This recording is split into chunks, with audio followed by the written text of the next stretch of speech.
Senhoras e senhores, sejam todos muito bem-vindos. Eu sou Eric Mota, jornalista aqui do Grupo RIC, mas esquece essa frase que eu acabei de falar. Esse é o podcast Conversê, que, aliás, é o seu programa preferido de todo o programa que você já fez na tua vida. Não, tem alguns programas que talvez você prefira, mas isso aí não vem ao caso agora, porque minha chefia vai ver isso aqui. Tá vendo porque eu falei pra você esquecer que sou jornalista? Esse é o podcast. Siga a gente nas redes sociais, bora conversar, e você vai dar uma olhada agora em quem é meu primeiro convidado ou a minha primeira convidada. Quem será que é? Você já sabe, né? Afinal, João, tá na capa e eu tô aqui fazendo mó suspense. Vamos fazer o seguinte, parar de enrolação.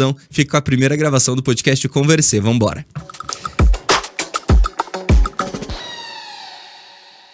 Senhoras e senhores, sejam todos muito bem-vindos. Eu sou o Eric Mota, está no ar mais uma edição do podcast Conversê. Irene, segundo a minha mãe, é o melhor podcast desse país. A minha mãe não mente, tá? Olha, hoje eu tô com uma convidada pra lá de especial. Não tenho nem roupa pra receber essa convidada aqui. Tem mais de 60 participações entre novelas, filmes e séries. Tem mais de 30 participações no teatro, multipremiada. Vamos ter um tititi por aqui hoje com Irene Raveste. Irene, muito obrigado por ter vindo. Uma honra te receber. Muito obrigada pelo convite. Bem, vamos começar leve, começar com calma.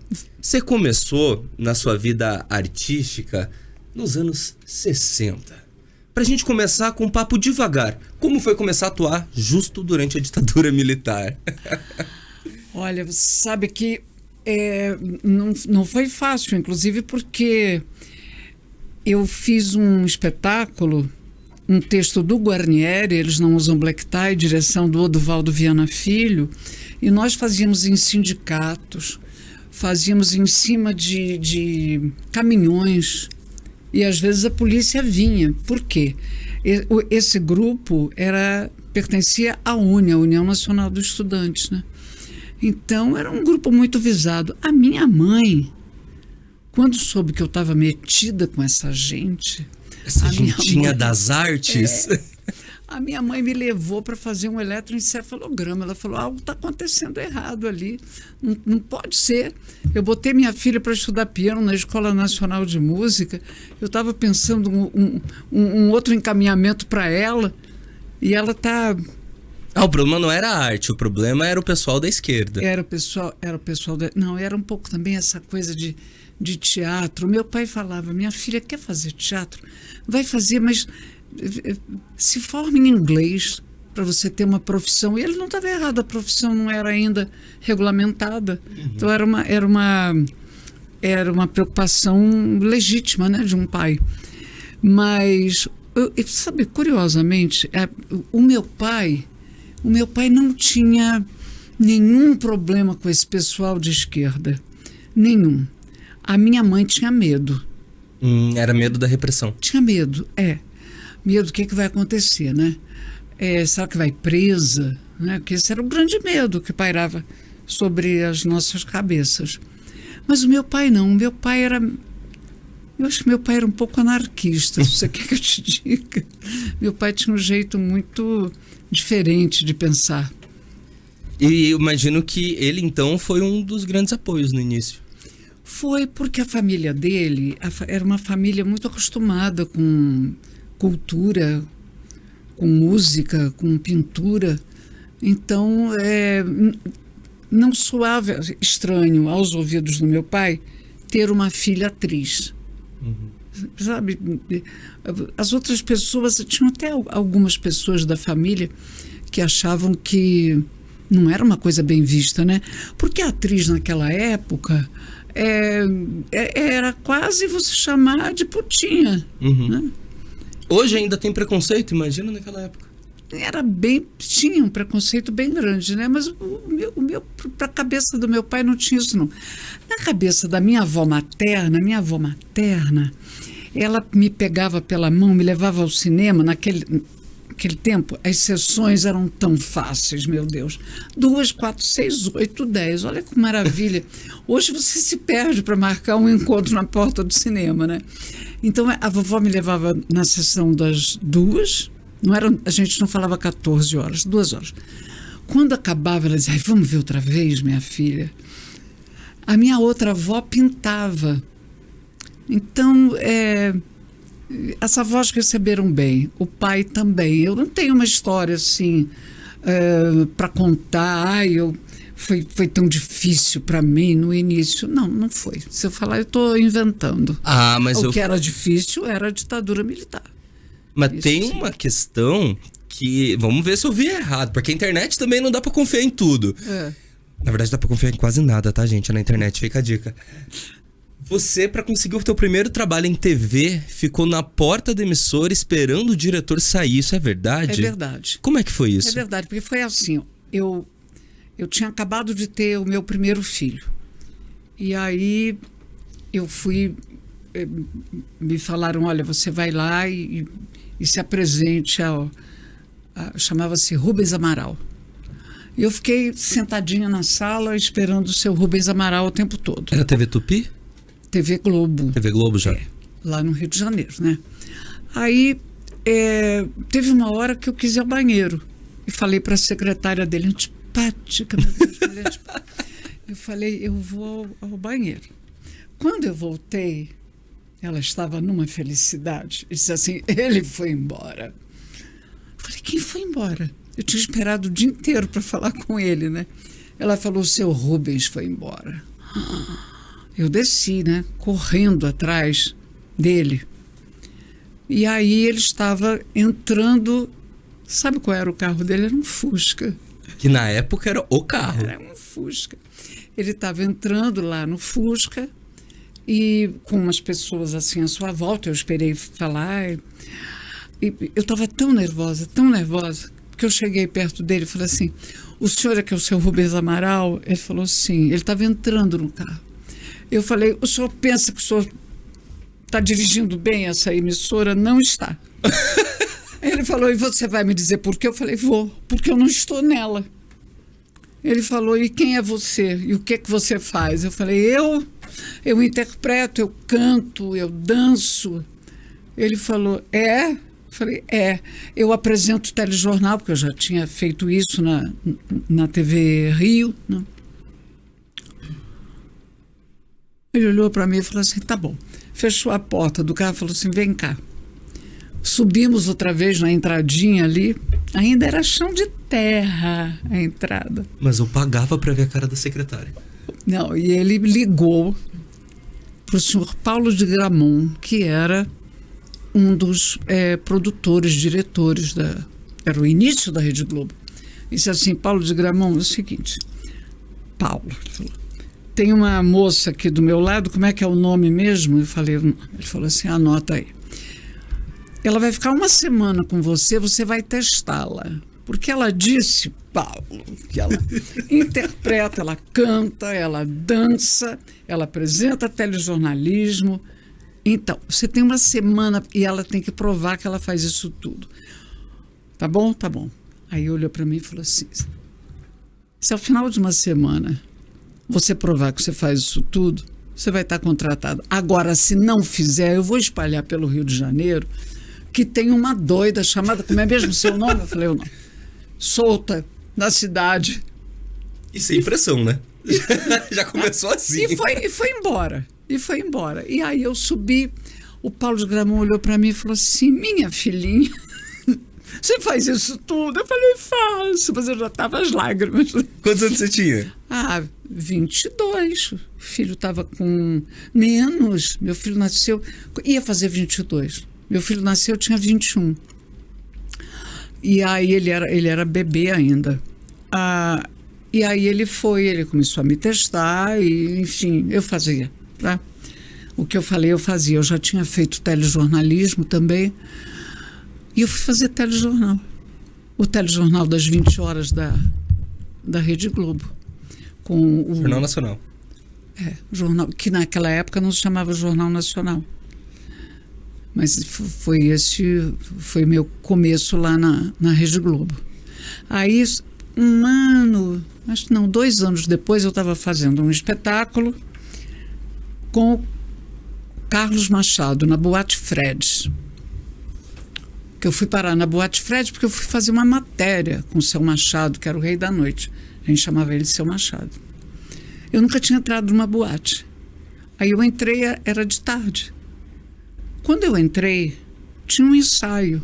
O ensaio era um número de bossa nova, que era uma coisa que estava começando. Era uma coreografia. O coreógrafo era o Lenny Dale, que foi o nosso coreógrafo mais famoso desse tipo de coreografia ligada à bossa nova. Enfim, o Lenny criou os Dizzy Croquettes e tal. Eu vi aquilo, eu fiquei tão fascinada com aquilo que eu estava vendo, e junto com o cinegrafista, né? Aí, seu Machado terminou lá o ensaio, veio, eu fiz a entrevista com ele, e aí eu perguntei para ele, como é que eu faço para trabalhar aqui? Ele olhou para mim e falou assim, não, como você faz? Não, o que eu faço com a moça séria do telejornal? E eu falei, eu não sei, mas se tiver alguma coisa para fazer, eu vou gostar. Aí ele olhou assim para mim,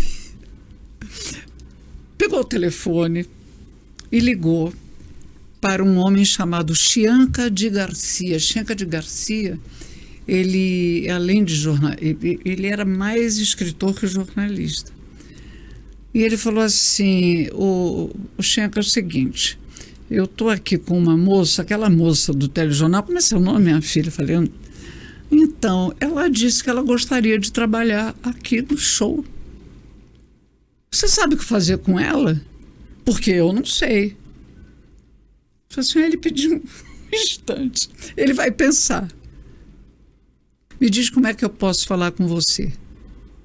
Aí passei o telefone, né? E o senhor Garcia escreveu um monólogo para mim. Agora você imagina, era um show de boate, né? Biquínis, tinha um número de striptease, que era uma moça linda chamada Wanda. Wanda, ela era morena, linda. Olha, o nome eu só consigo imaginar uma pessoa exuberante. Exuberante. E ela fazia o número de strip e a mãe dela ficava nos bastidores com uma toalha. O Wanda terminava de tirar a roupa, a mãe enrolava ela na toalha e levava o Wanda lá para os camarins. Eu entrava com um uniforme, bonezinho, taierzinho, uniforme, um sapatinho de freira, como se eu fosse uma comissária de bordo, falando sobre as belezas do Rio. Aí eu falei assim, isso não vai dar certo, né? Vai dar certo? O espectador de show de boate, ele vai para beber, ele vai para ver os números e apreciar as coristas, naquela época era assim. Eu falei, agora vou eu entrar e falar. Um monólogo. Bom, aí entrei, foi direitinho. Na segunda noite, eu tô lá falando meu monólogo, aí tinha uma mesa aqui, as pessoas começaram a falar alto. Eu falei, não vai dar certo isso não. Aí eu parei e fiquei olhando para eles. Aí eu via com o rabo do olho o diretor de cena fazendo assim para eu tocar. Eu falei, eu não vou tocar nada, alguém tem que calar a boca aqui, né? Jovem, toda audácia na caixa do peito, dona do mundo. Exatamente. Aí eles ficaram quietos. Aí eu continuei. E aí eu fui fazendo, e seu Machado falou assim, eu vou dar outro número para você. Vou dar mais um outro número. Aí eu tive um número com um paranaense, com o nosso ator, que está com 91 anos, o Ari. Ari Fontana? Ari Fontoura. Fontana. Ari Fontoura. Nós fazíamos um número assim, baseado no musical Irma La Dulce. Eu fazia uma prostituta e ele era o cliente. E não tinha falas, era tudo por mímica.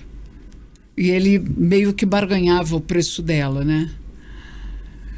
E o número deu super certo, as pessoas acharam assim uma graça naquilo e tal.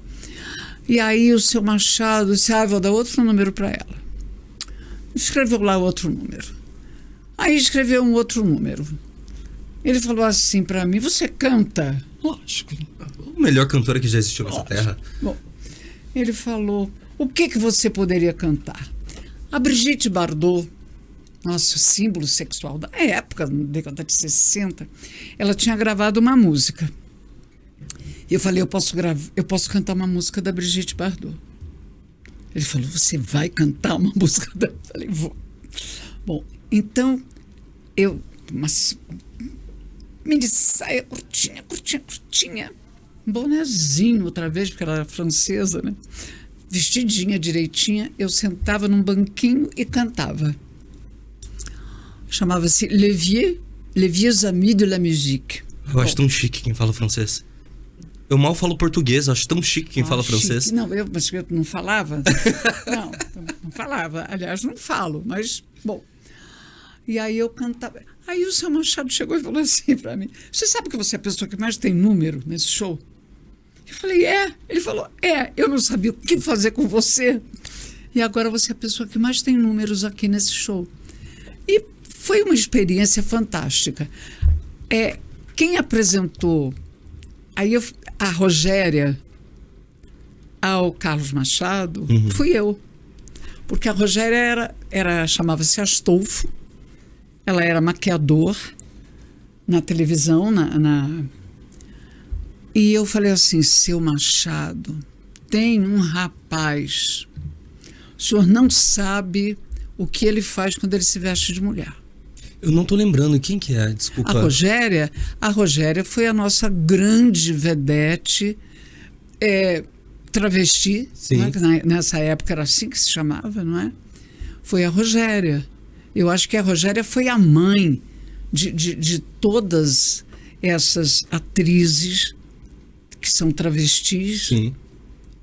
Ela foi a grande precursora. E você tem um dedinho ali. Eu tenho. Que legal. Eu tenho, porque ela era meu maquiador. Uhum. Mas ela fazia os números. E eu achava que ela tinha um talento. Eu falei: Rogéria, eu vou te apresentar para o Carlos Machado. Vai, bicha, você vai me apresentar? Vou te apresentar. E aí apresentei para o Carlos Machado. E aí foi aquela coisa maravilhosa, porque ela era um espetáculo, né? Cantava muito bem. Você apresenta aqui em uma certa rebeldia, uma certa potência, uma mulher que sabe para onde veio. Isso na juventude se manteve? Porque assim, eu só tô com 32 anos, mas eu sinto que parte daquela coisa de não, eu faço, a gente vai perdendo um pouco, vai cansando ou não? Vai cansando, mas tem determinadas coisas que não é que você queira fazer, não tem como não fazer. A gente passa também a aceitar, entendeu? Né? Não, você passa a aceitar, você vai se acomodando, mas tem determinados momentos ou determinados embates que por mais que você não queira, você acaba se envolvendo. Ah, sim. Entendeu?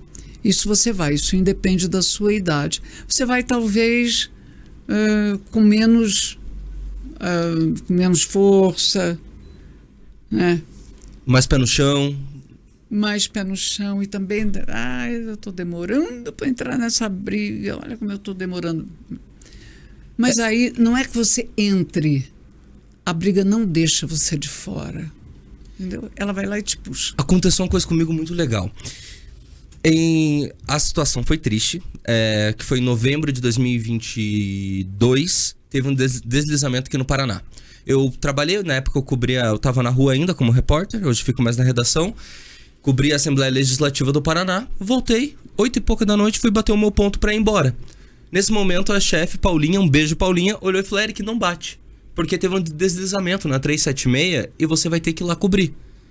Eu falei: tá, então vamos, né? Jornalista não tem hora. Vambora.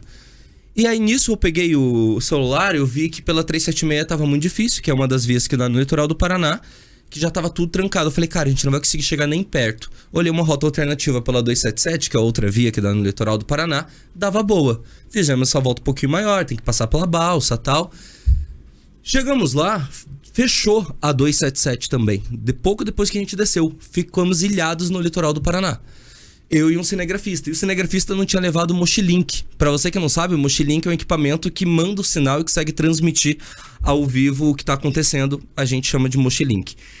E lascou, né? Estamos presos no momento histórico. Até então a informação que tinham 50 pessoas soterradas, não era, graças a Deus. Infelizmente morreram as 4 pessoas. 4 pessoas, 10 veículos envolvidos. Mas essa informação de 50 porque um ônibus tinha sumido das câmeras. Aí acharam que o ônibus estava lá embaixo, mas ainda bem que não estava, ele tinha conseguido passar. Só que as câmeras não registraram pelo mau tempo. E só tinha eu lá embaixo, um cinegrafista sem equipamento de transmissão. E agora? Como é que faz? A chefia ficou chateada que a gente estava sem equipamento, com razão.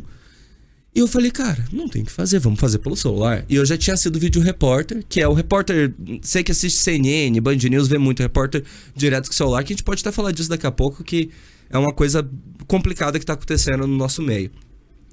Bom e ruim ao mesmo tempo, consigo ver as duas facetas. A boa foi o que aconteceu comigo, eu agarrei a oportunidade. No dia seguinte, a gente não conseguiu subir porque pararam a gente. Aí eu descobri uma maneira de passar pelo bloqueio, não faço isso em casa, crianças. Passando por trás, eu descobri uma via que ia por trás do pedágio. Só que faltando 3 quilômetros de serra, chovendo muito, tinha uma barreira da Artérias Litoral Sul. Agora eu vou contar essa história completa, que você não contei pra ninguém isso, porque provavelmente funcionário... Aliás, não, da Artérias ainda tá, mas não tem como saberem qual foi o funcionário. Eu tentei passar com o carro, eu com o cinegrafista, não deixaram. Eu tava só com o celular, tinha falado pra minha chefia, eu vou fazer tudo pelo celular e mando pelo WhatsApp. É o que dá pra fazer. Não deixaram subir. Aí eu olhei pro cara e falei, e se eu subir a pé? Aí ele me olhou com a cara, tipo, você tá maluco? Vai subir uma serra a pé, né? E aí ele falou, olha, eu não posso deixar, mas eu não tenho poder de polícia, então eu não posso te prender. Eu falei, obrigado, entendi o recado. Olhei pro cinegrafista e falei, vamos? Ele, não, Eric, não vamos a pé. Eu falei, cara, eu vou. Se você vai ficar, é contigo. A informação tá a 3 quilômetros, eu vou. Aí ele falou, pô, então vamos, né? Subimos a pé. Resultado. Deu tanto resultado que na sequência eu fui promovido. Na sequência as coisas começaram a acontecer numa velocidade muito grande na minha carreira aqui dentro da RIC. Por culpa de um ato de ousadia de subir e pegar coisas exclusivas. No dia seguinte, todo mundo começou a tentar fazer o mesmo. Que daí o pessoal conseguiu começar a descer pela Serra Dona Francisca. Em resumo, pra quem não é daqui, é uma volta gigante. Esse é um bom resumo, umas 4 horas aumenta de trajeto. Aí o pessoal começou a conseguir chegar e todo mundo começou a imitar. Mas o que eu queria te contar, esse foi o ato de rebeldia. O que eu queria te contar de interessante, saber o que você pensa sobre isso, é que isso foi numa segunda. De domingo pra segunda eu tive um sonho. Eu sonhei que eu tava no engarrafamento, o mar de um lado, vinham ondas gigantes e demoliam os prédios. O meu carro passava por cima desses carros, parava num circo. Vinha um cara no meio do circo e falava pra mim, que bom que você chegou, agora eu vou te colocar em um lugar de destaque. Eu acordei, contei isso pra minha ex-esposa, na época eu era casado, e falei pra ela, nossa, que estranho. E olha tudo que aconteceu. Não teve um tsunami, mas teve deslizamento, teve coisa soterrada, e no final eu ganhei um lugar de destaque. Você acredita em significado disso? Nossa, como eu dei uma volta, né? Eu sou TDAH, então isso acontece. Você acredita em significado de sonho, Irene? Eu acredito não só em significados de sonhos, mas em pistas que às vezes a gente vai colhendo pelo caminho.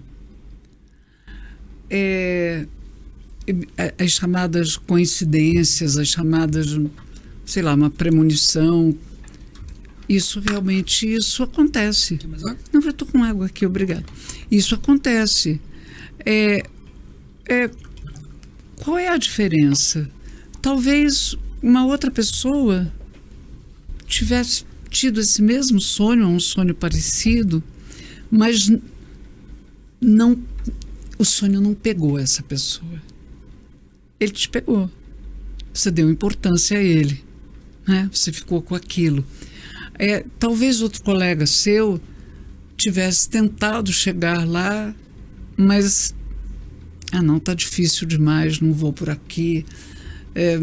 Acho que não. Será que vai valer a pena tanto esforço? Então, o que eu quero dizer é que as pistas, os caminhos, eles estão. precisa saber por que você enxerga ou enxergou, né, aquele momento, por que você decidiu ir a pé, né? Essa decisão é que eu não sei, mas que isso é o diferencial da pessoa. Isso é teu, não é? Isso é o teu diferencial. Eu não acho que isso seja uma coisa, isso é o anjo da guarda dele, isso é uma coisa sobrenatural. Não, isso é teu. Provavelmente nasceu quando você nasceu. Eu acredito muito em energia. Eu acho que eu sinto... Se eu tô em um ambiente, se eu tô conversando contigo, não te conheço, acabei de te conhecer, e sinto energia ruim, eu já tento nem me aproximar, sabe? Eu acredito que existe alguma coisa que rege. Eu não sei definir Deus, não sei definir o que é, mas eu defino como energia, as coisas da vida, sabe? Eu acho que tudo é troca de energia. Você faz o bem, ele vem de alguma forma. Não necessariamente... porque você fez bem, uma entidade celeste vai te abençoar. Não, porque você fez o bem. Automaticamente você está munindo o teu corpo com coisas boas. De alguma forma isso vai ser bom para você. Você pensa assim? Eu penso assim. Mas eu também acho que outras pessoas estavam ali. A energia era a mesma. Uhum. Né? Por que uma vai captar e a outra não? Por que 3 vão captar, a outra não? Vão dizer, isso não é para mim, não vale a pena. Então, é esse diferencial que eu digo, nasceu com você. Não é que alguém está te dando de fora para dentro, não. É teu. Uhum. Né? É isso que nos distingue, não é mesmo? Eu acho que eu tenho... um problema que é uma benção ao mesmo tempo, que é justo o TDAH que eu citei agora, transtorno de déficit de atenção e hiperatividade. Por eu ser muito hiperativo, muito ligado no 220, tem coisas que eu faço, tem coisas que eu me atrapalho, eu confundo o nome, confundi o nome, eu anotei. Calma, que eu anotei porque eu me conheço, sabia que esquecer... Eita, calma que eu passei um monte de coisa aqui na frente. Da Andréia, a assistente que tá aqui, a assessora. O Maximiliano eu sei porque eu decorei faz tempo, assessor também, do Festival de Teatro de Curitiba. Mas, ao mesmo tempo que é um problema, a hiperatividade ela acaba me levando pra fazer muitas coisas ao mesmo tempo. Quando eu tava na Band, lá em Brasília, João, é a segunda vez que eu fico citando a concorrência, que vai dar pra chefia, desculpa. Mas quando eu tava naquela outra emissora, que ninguém sabe qual, lá em Brasília, eu lembro que a chefia de São Paulo sempre falava pra mim, Eric, você é o repórter que mais entra ao vivo na Band News. Porque, pra mim, não faz sentido ficar quieto, sabe? Não faz sentido. Então, assim, se eu tinha que... Eu fiz um link agora, o próximo é daqui a 1 hora. Eu ficava caçando assunto, falava, gente, já consegui mais um. Gente, consegui um documento. Gente, consegui um PL. E eu ficava assim. Então, eu acho que sim, tem muito de mim também. Tem. E você tem uma estrela boa, né? Porque você... Olha, não é fácil a pessoa ser assim. Não é? Não. E você está usando a teu favor. Algumas pessoas são assim e não usam a favor delas, né? Se embananam e vão ficando meio destrambelhadas e tal. Então, é o seu talento. Você parece ser muito intensa também na vida, assim como eu. Eu sinto que você é intensa. Você é intensa até no sentir? Mas não tem graça se não for, né? Acho que não tem graça. É bom ser assim. Não é que é bom. Eu não sei se de outra forma. Às vezes é um peso, né? A intensidade. Porque você precisa saber assim, o que é teu, o que é do outro, né? Isso demora um pouco. O que é a tua agenda pessoal, qual é a minha, né? Uhum. Não, isso aí é dele. Mas mesmo assim, até intelectualmente, você sabendo, tem determinadas coisas que eu, se vejo que um neto não está bem, eu não posso ficar bem. Eu posso entender que isso seja uma coisa dele, mas eu não fico bem. Acho que eu e qualquer avó, qualquer pai, qualquer mãe. O problema é que eu sinto muito. Eu sinto que eu sinto mais. Tô tratando isso na terapia. Eu sinto que eu sinto mais do que eu deveria, sabe? Por exemplo, acontece uma situação. Aconteceu uma situação, eu acabei sendo grosseiro com uma pessoa. Aquilo vai ficar me martirizando. Às vezes eu perco noite de sono. Meu Deus, como eu fiz. Entende a intensidade, quer dizer? Mas você não vai isso lá eu e amo. pede Eu amo desculpa? muito. Sim. Então, pede desculpa. Porque senão eu não durmo. Não, é porque é bom, faz bem. Faz bem pra você e faz bem pra outra pessoa pedir desculpa, porque a vida é muito curta, né? Você sabe que esse texto do André Bassiti, todos os textos que eu fiz na minha vida, as pessoas me deram o texto, eu li e falei assim, vou fazer esse espetáculo, vou fazer esse texto por causa desse momento, né? Então, cada um teve essa particularidade. Quando eu li o texto da Andrea Bassiti, tem uma frase dela que eu falei, vou fazer esse texto para dizer essa frase, porque tem muito a ver com o que eu acredito. Em determinado momento do espetáculo, a personagem Teresa, ela se refere ao marido e aos filhos. Houve um rompimento entre eles. Qual é o espetáculo? Alma Despejada. Que a gente gravou. Que a gente gravou uma chamada antes. Alma Despejada, que está fazendo no Teatro Fernanda Montenegro. Mas há um momento em que pai e filhos estão estremecidos. E ela diz o seguinte: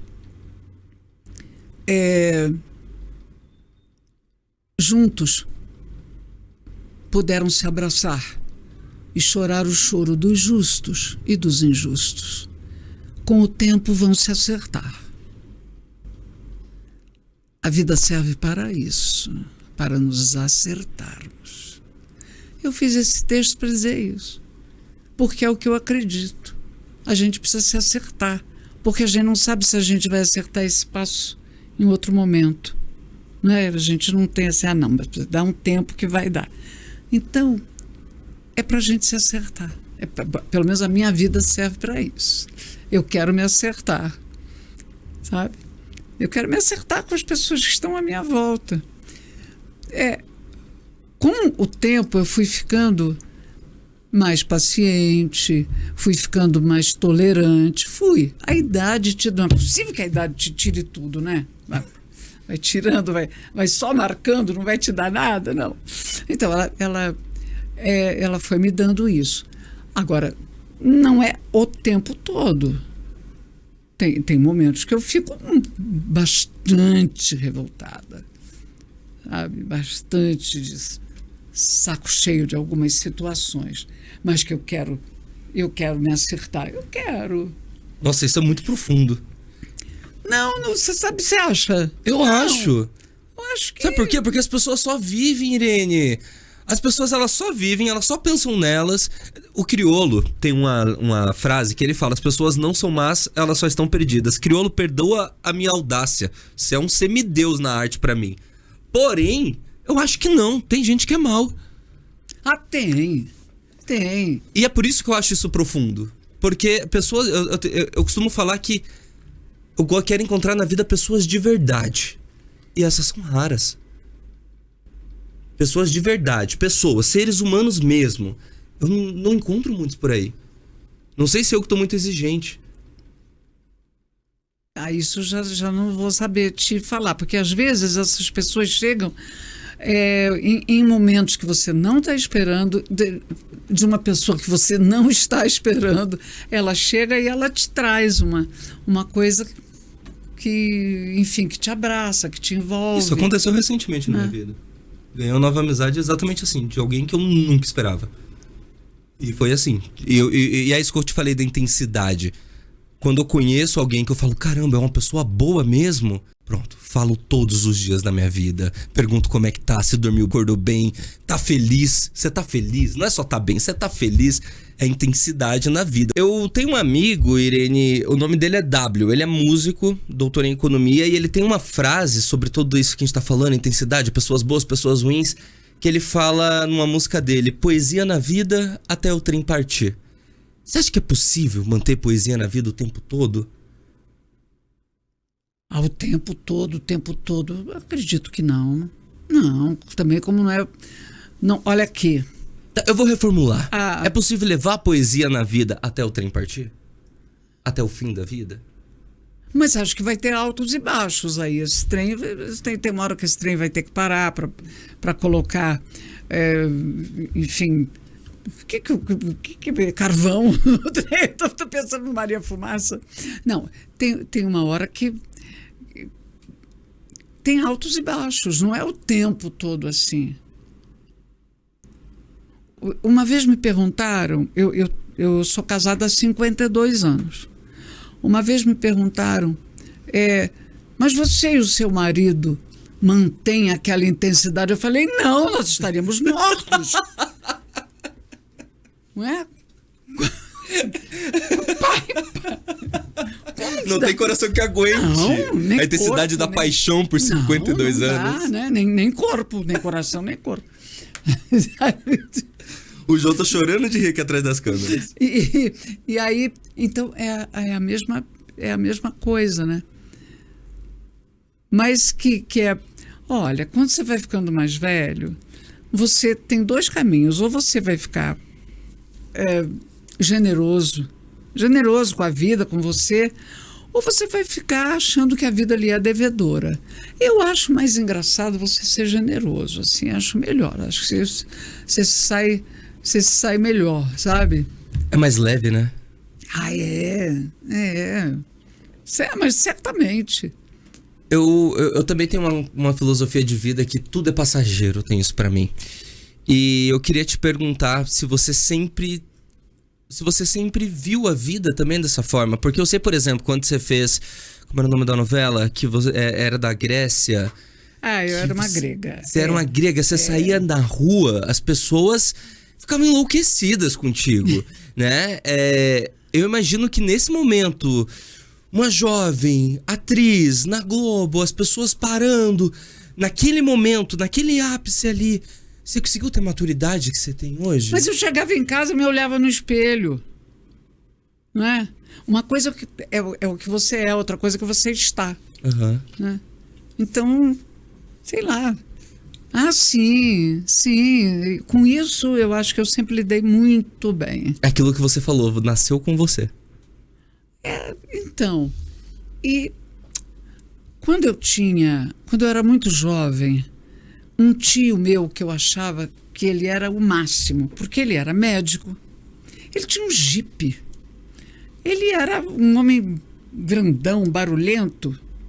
Ele um dia chegou na casa dele, foi lavar as mãos e morreu. Ele teve um ataque fulminante. Caramba. Aí eu pensei assim, as coisas acontecem, né? Como é que é? Foi, lavou a mão e morreu, caiu duro. É isso. As coisas acabam também muito de repente. Isso pode acontecer com qualquer um. É um negócio legal que eu tive na minha vida. Eu digo legal porque me botava sempre com o pé no chão. Aconteceu com ele, pode acontecer comigo. Isso baixa muito a sua bolinha. Mas você tem todos os motivos pra ter a bola levantada até hoje, né? Você é multipremiada. Mas como que você fez Tititi, fez todas as novelas, e todas é exagero, mas a maioria das grandes novelas da teledramaturgia brasileira, um dia olha, não sei se foi uma decisão sua, e fala, eu vou sair um pouquinho pra fazer teatro. Você tá mais focado no teatro, né? Tô correto nesse momento? Ou não? Não só nesse momento, várias vezes, mas isso antes. Uma vez eu estava longe de novelas, porque eu ficava em São Paulo, a Rede Globo era no Rio. E eles me convidaram para fazer uma novela e eu falei, olha, não vai ser possível. Eles falaram, não, dessa vez você vai dizer o não olhando para a gente, o não vai ser presencial. Não vai ser por telefone. E aí eu fui para lá. E disseram, por que você não pode fazer a novela? Eu falei, porque eu vou fazer a minha produção, a minha primeira produção de teatro. Eu vou estrear como produtora. Eu tô contratando pessoas. Aí ele falava assim, quem você está contratando? Eu dizia, fulano. Um olhava para o outro e falava assim, tem papel na novela para ele? Eu falei, não, você não vai fazer isso comigo, você não vai fazer isso comigo, porque eu não posso competir com vocês. Eu sou uma produtorazinha que está começando, vocês são essa potência, não façam isso comigo. Então, o que acontecia? Eu queria ficar em São Paulo, eu tinha filho pequeno, eu tinha interesse, e eu queria fazer as minhas produções de teatro. Então eu fiquei bastante tempo fazendo teatro em São Paulo. Aí teve o filho menor, já estava maiorzinho, eu falei assim, agora dá para ir fazer uma novela, que foi em 82, quando eu fui fazer Sol de Verão. Então eu fiquei muito tempo antes de ir para lá fazendo teatro. Cara, eu amo o teatro, só pra ficar claro. Quando eu falei isso, não é diminuindo o teatro. Não. É porque a TV, ela mexe no ego, né? A TV, ela mexe, tanto que quando eu saí quando eu assumi o portal, eu fiquei uns 3 meses fora da TV. Saiu até aqui em site de fofoca aqui da região, falando que eu tinha sido tirado da TV porque eu dei uma barrigada, né? Pra você que não conhece o termo jornalístico, é quando você dá uma informação que não é verdadeira e se equivoca. O que não aconteceu, tanto, né? Eu saí porque eu fui promovido, e assim que começou o próximo programa, que já era o projeto, eu entrei. E aí as pessoas me paravam. Eric, por que você saiu da reportagem? Falei, não, porque eu assumi como editor-chefe. Mas você tá saindo do vídeo? Eu falava, gente, eu fui promovido, eu tive um aumento, mas você vai sair. Então por isso que eu te perguntei, porque as pessoas, elas ficam em choque, porque mexe com o ego. Mas eu imagino que fazer teatro deve ser muito mais gostoso. É mais gostoso? Não, é diferente, só que o teatro é o seu negócio, né? Uhum. O Paulo Altran dizia uma frase que eu adoro, que o cinema é a arte do diretor, o teatro é a arte do ator e a televisão é a arte do patrocinador. Caramba, muito bom, muito bom. Não é ótimo isso? Então, quando você vai fazer teatro, é o seu negócio. Você está ali, você escolheu aquele texto, escolheu aquela produção, aquele diretor, é o teu negócio. E agora, todo mundo é do mesmo hospital, tá? Cinema, teatro, televisão, rádio, mas as enfermarias são diferentes. Então, e cada uma tem as suas vantagens e desvantagens. O teatro, por ser ao vivo, né, você tem que estar no seu melhor, na sua melhor voz. Se você tá mal, tá resfriada com alguma coisa, se vira, porque você vai estar ali, né, inteira. Nossa, eu adoraria fazer teatro. Mas eu tô nessa há 32 anos falando isso e nunca me inscrevi em nada. Vai lá e faz, é muito bom. Tem tempo? Tá tarde? Pra mim? Pra fazer teatro? Não, você sabe o que é teatro? É uma pessoa falando e outra escutando. É isso que é o teatro. Eu já trabalho falando. Então. Esse dia eu tava falando com a menina que eu conheci, uma pessoa que eu conheci agora. Ela é engenheira, mecatrônica, sei lá o quê. Aí eu falei, sabe o que eu sou? Sabe qual é a minha maior habilidade no meu trabalho? Eu sei falar e escrever. É basicamente isso que eu faço. É isso que eu faço, falar e escrever. Eu acho, na minha concepção muito simples, que o teatro nasceu assim. Vinha um grupo de homens andando lá na Grécia, não é? Aí estavam conversando, aí um deles quis defender mais a sua ideia, ele quis colocar mais ênfase. Ele subiu numa pedra para que ele pudesse ser mais visto, não é? As outras pessoas pararam para ouvir o que ele estava falando. Alguns começaram a dar um contraponto. Nasceu o primeiro coro grego daí, né? Mas ele ficou sendo o corifeu. O corifeu é o ator, né? É o principal. Eu acho que o teatro é isso. O teatro, você vai para um encontro, é uma celebração. Sabe celebração de missa, por exemplo? Né? Tá lá o padre, tem ali.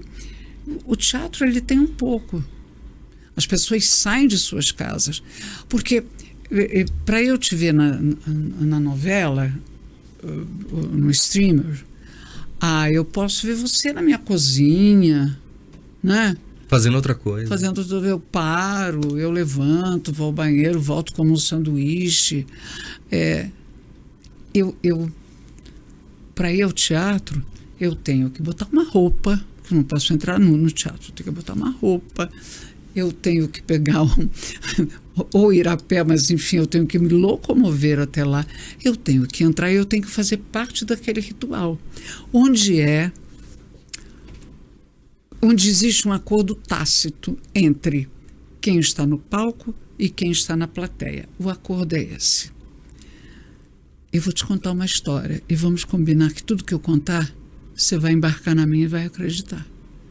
Então, agora eu não sou uma senhora, agora eu sou uma moça.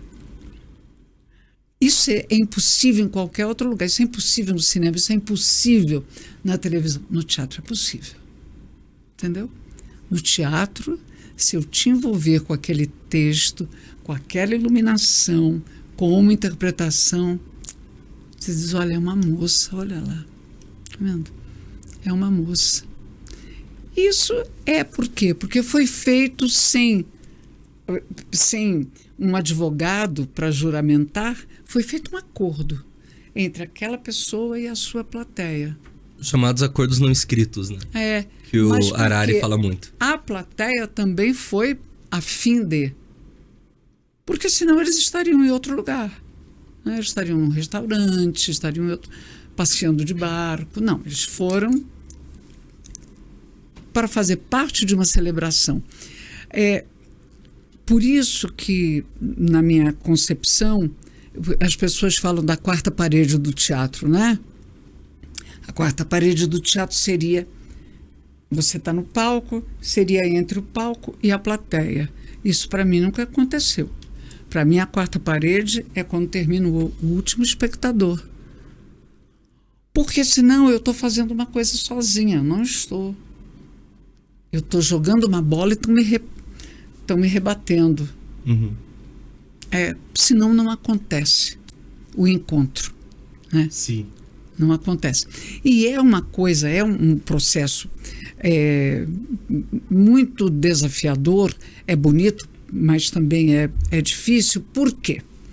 Você faz um espetáculo durante meses, você faz uma comédia, e você sabe qual é a hora que o público vai reagir, qual é a piada que ele vai rir mais e tal. Aí um dia você entra em cena, nada, não acontece nada. É como se aquelas pessoas tivessem combinado. Não vamos rir hoje. Você diz assim, mas por quê? O que não está dando certo? Você sai se martirizando.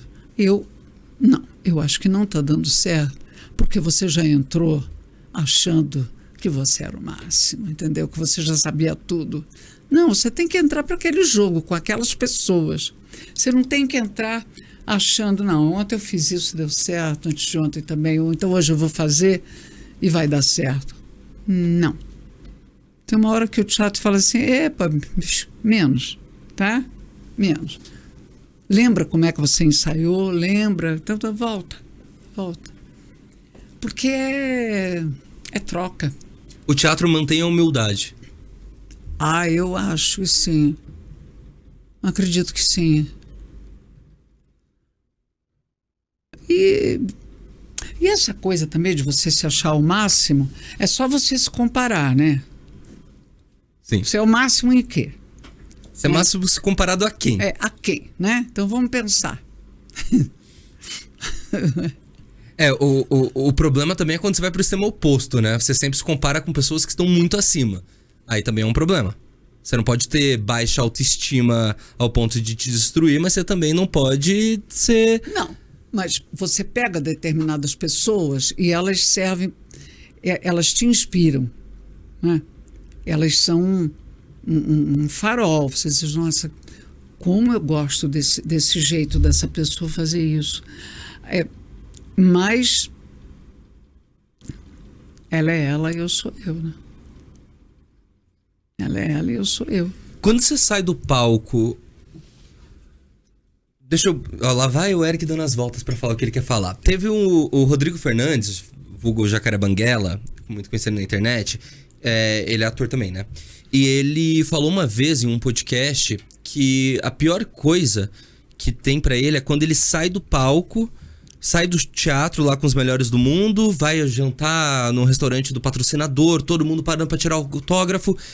E que quando ele entra no quarto, fecha do hotel e fecha a porta. Ele falou que ali bate uma tristeza, uma solidão, uma coisa, porque parece que toda a energia foi. Você sente isso, assim?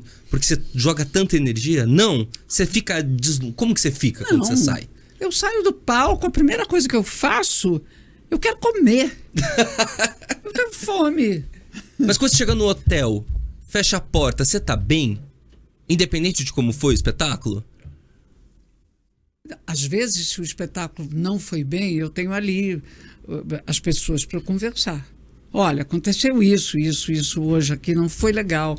Vamos ver se a gente revisa isso amanhã, papapá. Mas acaba ali. Acaba ali. Você aprendeu a não interiorizar essas coisas? Não. Ali é o meu trabalho. Aí eu vou para minha casa. Eu vivo bem comigo. É isso que eu falei pra você que eu ainda não aprendi direito. É isso que eu tava dizendo mais cedo, que eu sinto muito. Sabe? Se eu tô aqui e eu não consigo conversar contigo, eu vou embora falando, meu Deus, eu sou o pior do mundo. Não, mas você também tem que pensar que mulher chata, não consegui tirar nada dela, olha, que cachorra que não fala nada. Né? Tem isso também. Mas por outro lado... Esses dias a gente conversou com a digital influencer que ela tava toda nervosa. Foi até com o João que tava aqui. Ela tava, Eric, mas o que você vai perguntar? Eu falei, fique tranquila, eu não tenho roteiro e a gente só vai conversar. Eric, mas não vai durar 1 hora. Eu falei, relaxa, você tá comigo e eu sou bom. Então eu tenho os dois lados em mim. O lado que me martirizo e que me destruo. E o lado que fala, calma, eu sei o que eu tô fazendo. E eu não sei como esses dois conseguem conviver. Porque convive. Por isso que eu falei, eu sinto muito. Você é bom profissional, não é? Você é uma estrela no seu pedaço, então você sabe. Tô longe de ser uma estrela. Tô longe de ser uma estrela. Não, mas é. Mas João, pega só esse recorte, tá? Pra massagear meu ego. Falar, Irene diz que... Hã? Isso, botar no currículo, mandar pra chefia. Falar, chefe, Irene falou que eu sou uma estrela, hein? Ele é, viu? Quero um salário de estrela. É verdade, ó.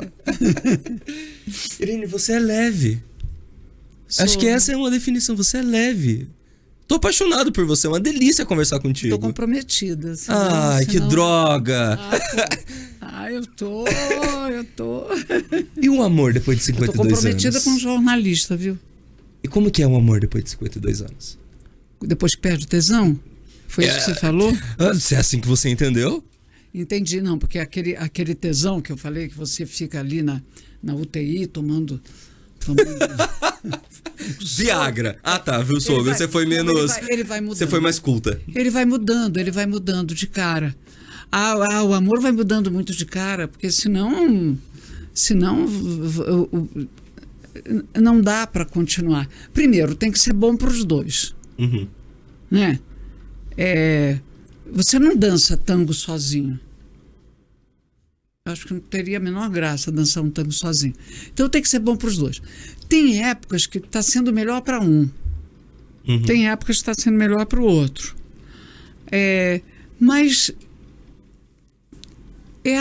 pelo menos no meu caso, ainda é a pessoa com quem eu gosto de, ao final do dia, me deitar? Às vezes... tudo foi mudando, né? Tem outra coisa também. É a pessoa com quem eu gosto de ficar em silêncio.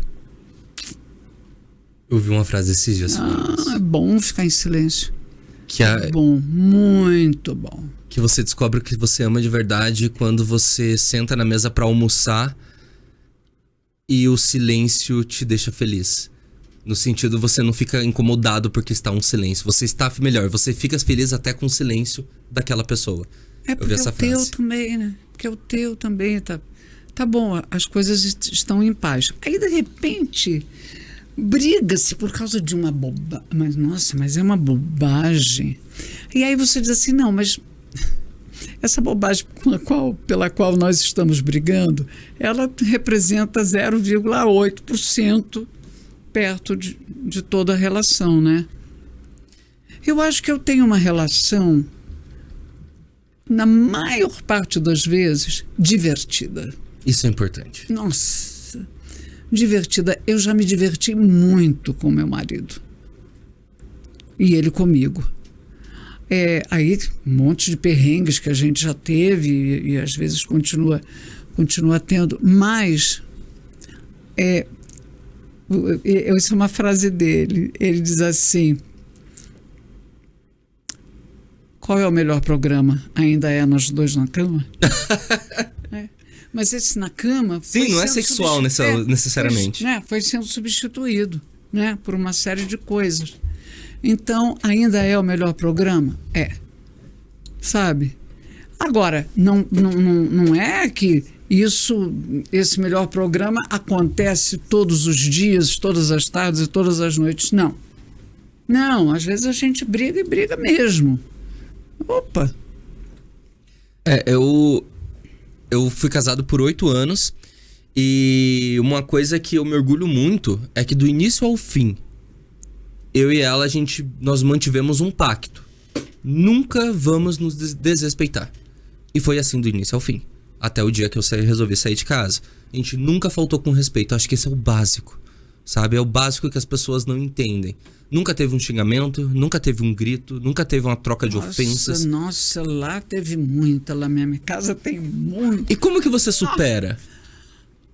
Porque eu acho que tanto um quanto o outro sabem que aquilo é... Não, ele é muito mais educado que eu, muito mais. É uma coisa... Tô imaginando um lord inglês agora. Ele sabe que eu preciso falar aquelas coisas. Ele não leva muito a sério. Ah, não interioriza. Ele não leva muito a sério. Que ele sabe que aquele momento tá falando sobre o seu sentimento e não sobre ele. Não, sabe? Ele não leva muito a sério. Mas desde o início foi assim. Desde o início. Quando eu o conheci, eu achei que eu já tinha sido casada, eu tive um primeiro casamento, né? Eu achei que eu devia contar para ele toda a minha vida, o que eu tinha feito, o que eu não tinha feito, com quem, enfim. Aí eu estava lá naquele dossiê, ele olhou para mim e falou assim, é a cara dele, né? Falou assim, ainda vai demorar muito, sabe por que eu estou perguntando? Porque eu pensei que a gente podia pegar agora um cinema na sessão das 8. Falei, eu vou pro cinema. Eu quero mais ir pro cinema, né? Aí, enfim, a nossa vida tem sido uma vida, acho que bastante estimulante. Mas às vezes você não lida só com as tuas coisas e a coisa do teu parceiro, da tua parceira. Tem as coisas que vêm de fora, né? Sim. Que cai um balde na tua cabeça, depois você é atropelada por um bonde, que você diz assim, mas não ainda existe bonde, eu fui atropelada por um bonde, né? Os planos de vida mudam. Foi o meu caso. E a gente foi achando que valia a pena. Teve uma época que a gente ficou um tempo separado. Não, vamos dar um tempo, aí ficamos um tempo separados. E aí, menino, a gente voltou. Sabe como é que a gente voltou? Eu estava viajando, eu estava em Paris. Ele é jornalista, né? Então eu liguei para o Jornal da Tarde e atendeu. Eu estava na casa da Edla Van Steen, que foi uma escritora, casada com o Sábato Magaldi, que foi o professor Sábato Magaldi, que foi um jornalista, um crítico de teatro. Eles moravam em Paris porque ele dava aula na Sorbonne. E aí ela falou assim, eu estou precisando ligar para falar com o Alberto Guzik, que era um jornalista crítico de teatro. Aí ela ligou, o Edson atendeu. Ela falou, Edson, sabe quem está aqui na minha frente? A Irene. Quer falar com ela? E ele falou, quero. Aí eu peguei o telefone e ele falou assim, quando é que você vai voltar? Eu falei, semana que vem que eu estou voltando. Ele falou, qual é a hora, qual é a companhia? Eu falei, ele falou assim, eu vou te buscar. Tá bom. Foi me buscar, olhou para mim e falou assim, vamos para casa, né? Falei, vamos. Olha... Fazia quanto tempo separados? Hein? Quanto tempo ficaram separados? Há uns bons meses separados. Mas você sabe que ele não me nem ele me perguntou, nem eu perguntei para ele nada. O que é que foi feito, o que é que não foi feito.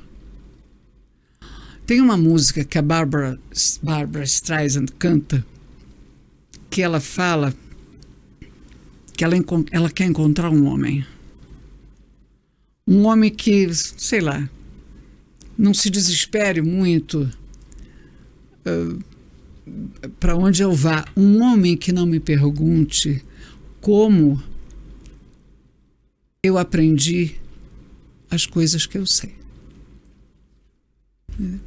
E eu falei assim, não é para um ficar perguntando para o outro. Este homem veio me buscar, eu gosto dele, ele gosta de mim. Tá resolvido. Vamos para casa, né? Vamos para casa. Então, achei que foi muito bom. Agora,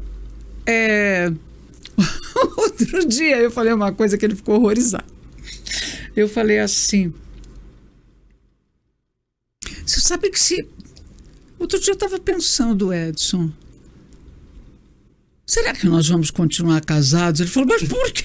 A essa altura do campeonato? Eu falei, mas isso às vezes passa pela minha cabeça. Agora, por que passa pela minha cabeça, eu não sei. Deve passar também pela cabeça dele, mas ele não fala. Não sei se às vezes não dá vontade de uma mudança. Uhum. Né? Mas passa, sabe fazer assim. Entrou, saiu, foi. Se você respirasse um pouco, eu nem falava, que já tinha ido embora. Nem falava. Às vezes eu sou impulsivo assim também. Às vezes eu falo. Ah, mas eu gosto de falar. Ah, é bom, né? Não é? Movimentar a vida. Bota pra fora. Gera debates bons. Às vezes a gente se mete em rascadas. Nossa, você já pensou? Eu podia ouvir assim. Foi bom você ter tocado. Eu estou a fim de ir embora. Esse risco você corre, né? Corre muito. E falando em corre, tem uma coisa que corre que é o tempo, Irene. E você, eu sei que tá com a agenda lotada, veio de viagem direto pra cá, tem uma peça incrível.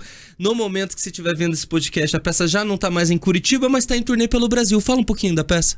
Nós vamos, né, para Porto Alegre, Caxias, Florianópolis, Itajaí, Belo Horizonte. Em agosto nós estreamos no Rio de Janeiro. Quando eu crescer, quero ter essa memória. Porque você sabe, não era pra gente estar viajando. Mas esse ano eu faço 80 anos. E aí, conversando com a Andréia, nós tínhamos alguns convites. Eu estava meio reticente. Aí eu falei, Andréia, mas será que não seria uma boa, não é? Ir para a estrada, comemorar on the road, né? Que é uma coisa que eu fiz muito quando mais jovem. Sim. E tudo. Eu acho que pode ser uma coisa gostosa. Quem quiser acompanhar a tua agenda em tempo real, acompanha por onde? Instagram, site, por onde que te acompanha? Menino, olha, eu tenho o Instagram da Alma Despejada. Tá. Que nele você pode saber para onde que eu estou indo, como estou indo. Eu tenho um Instagram, mas eu quase não coloco nada nele, que é o Irene Ravache. Mas faz bem. Mas de vez em quando eu coloco. Eu não coloco, até porque às vezes eu não sei colocar, faço uma bobagem, eu faço muita bobagem. Ó, eu queria agradecer o Maximiliano, a Andréia, por permitirem, o João, permitirem que tudo isso aqui acontecesse, esse papo incrível. O Festival de Teatro de Curitiba também, não tenho certeza a data que vai pro ar. Se não tiver acabado o festival, corre, o festival tá incrível. E se já tiver acabado, ano que vem você não perca, para de ser bobo, tá? Irene, eu tô com 32, eu quero chegar, não é nem nos 80, eu quero chegar nos 50 com a tua virtude. Eu amei te conhecer, obrigado. Eu também você gostei muito de você. Faz sentido, eu sou incrível também. Gente, sigam o podcast Conversê, sigam as redes sociais que a Irene passou aqui pra gente. Eu sou o @EricMota por aí, em todas as redes sociais, e a gente se vê por aí, inclusive. Beijo, até. Obrigado, querida.